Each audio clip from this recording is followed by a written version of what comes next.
Assalamualaikum warahmatullahi wabarakatuh. Selamat pagi anak-anak. Gimana nih kabar kalian? Masih pada semangat nggak ya kira-kira buat belajar hari ini? Oke, sebelum pembelajaran dimulai, kita akan berdoa dulu ya. Berdoa dimulai. Berdoa selesai. Nah, selanjutnya akan ibu absen sebentar. Oke, karena absen dan doa udah selesai nih, kita langsung aja masuk ke materi. Kira-kira ada yang tahu nggak kita mau membahas apa? Ayo yang mana? Sebentar ya, ibu tampilkan dulu. Nah, di sini kita akan membahas tentang manajemen koperasi sekolah. Mungkin kalian beberapa udah ada yang denger ya. Oke, kita next aja ke tujuan pembelajaran. Nah, tujuan pembelajaran kita di hari ini itu ada memahami konsep, memahami tujuan, memahami ciri-ciri, dan juga memahami tantangan manajemen koperasi sekolah. Oke, sebelum ibu jelaskan materinya, di sini ada sedikit video yang harus kalian simak ya.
Nah, dari video tersebut udah dijelasin tadi nih, ada pengertian, ada kegiatan, dan yang lain-lainnya. Mungkin kita akan bahas satu-satu ya. Next. Nah, di sini dimulai dari pengertian. Jadi apa sih koperasi sekolah itu? Jadi koperasi sekolah merupakan suatu organisasi atau wadah yang diciptakan di sekitar lingkungan sekolah. Jadi anggotanya itu ada siswa, ada guru, dan staf sekolah yang lainnya. Biasanya koperasi sekolah ini tuh bisa menjadi tempat untuk para siswa mengembangkan dirinya mengenai kewirausahaan, kerjasama, dan yang lain sebagainya. Oke, langsung aja kita next. Nah, di sini ada tujuannya. Tujuan pertama yaitu memanfaatkan ekonomi dan menunjang pendidikan. Di sini itu maksudnya dari koperasi sekolah ini bisa menjual makanan, minuman, terus yang lain-lainnya, pokoknya untuk memajukan ekonominya sekolah. Kemudian selanjutnya ada melatih keterampilan sosial dan tanggung jawab.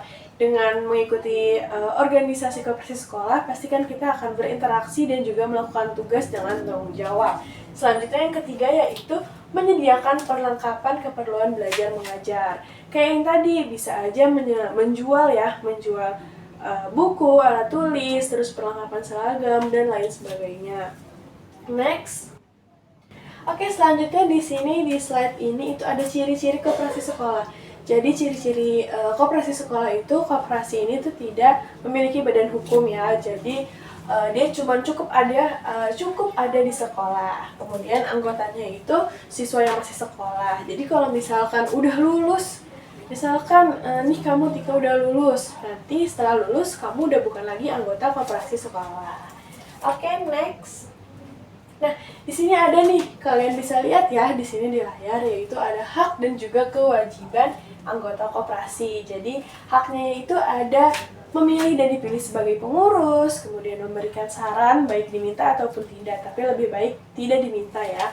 Terus mendapatkan SHU, sisa hasil usaha, kemudian juga mendapatkan pelayanan yang sama kepada setiap anggota yang lain, terus memberikan suaranya di setiap rapat, dan yang pasti mengetahui perkembangan koperasi. Sedangkan kewajiban anggota itu harus mematuhi aturan, harus berpartisipasi aktif, dan juga menjaga nama baik koperasi sekolahnya. Oke, next. Nah, selanjutnya di sini itu ada studi kasus. Tadi kan kalian udah sedikit tahu nih hak dan juga kewajibannya. Di sini kalian bisa baca, ini ada studi kasus tentang rangka ya. Ada pertanyaannya. Nanti kalian akan jawab pertanyaan ini dengan cara scan barcode, tapi kalian berdua aja sama teman sebangku ya. Kalian analisis sesuai dengan pendapat kalian masing-masing. Nanti akan ditampilkan jawabannya. Nah, ini udah ada nih jawabannya, udah banyak dan juga jawabannya bagus-bagus ya. Berarti kalian udah bisa menganalisis dan juga menyelesaikan masalah. Oke, next. Nah, selanjutnya di sini ada landasan hukum koperasi sekolah. Di sini ada 4 ya, ada 4 landasan hukum, tapi di antara keempat ini tuh ada yang paling kuat. Yang mana kira-kira yang paling kuat? Ada yang tahu? Ya, yang mana? Keputusan menteri. Kan, ayo yang mana?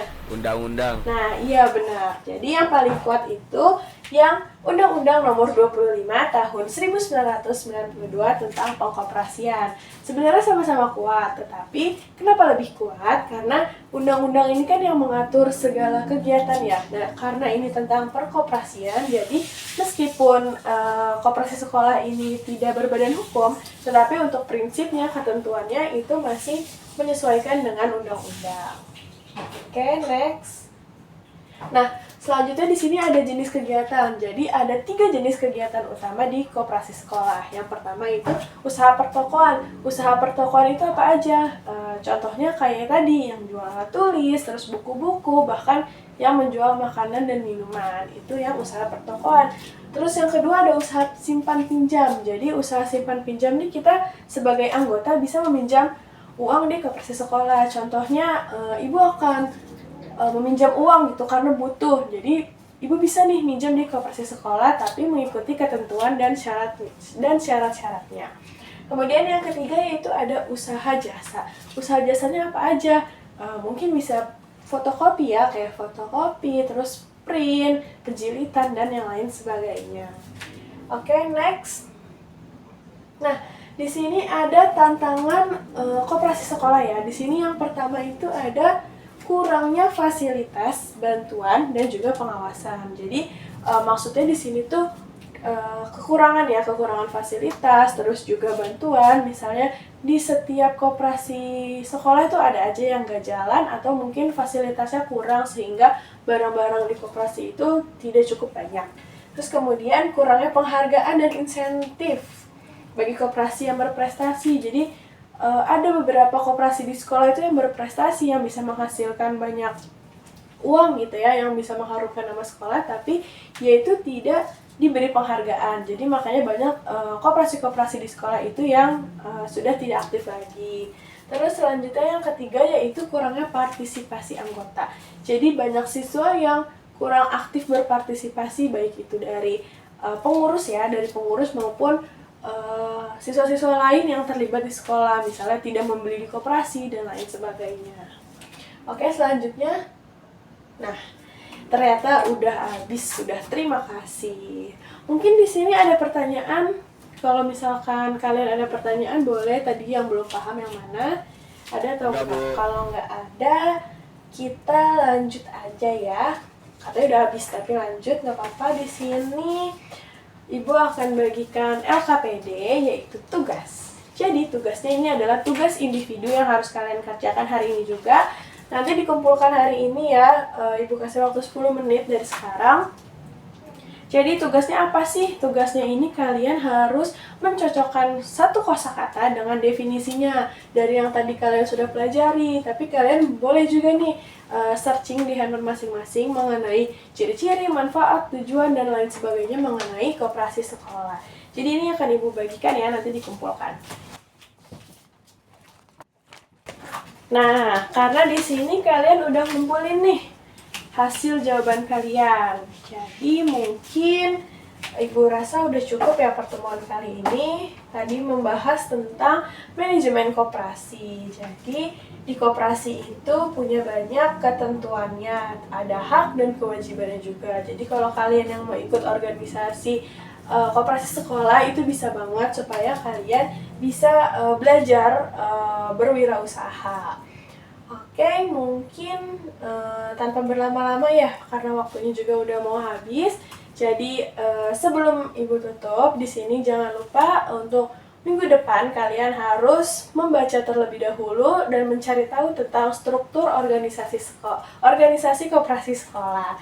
Nah, nanti setelah kalian cari, mungkin kalian bisa rangkum sedikit-sedikit. Jadi di pertemuan depan kalian udah banyak taunya. Mungkin segitu aja ya pertemuan kali ini. Ibu mengucapkan terima kasih buat teman-teman yang sudah aktif. Terus buat kedepannya semoga banyak lagi yang ingin bertanya dan menjawab dan sebagainya. Mungkin itu aja pertemuan kita pada hari ini. Kurang lebihnya mohon maaf. Wassalamualaikum warahmatullahi wabarakatuh.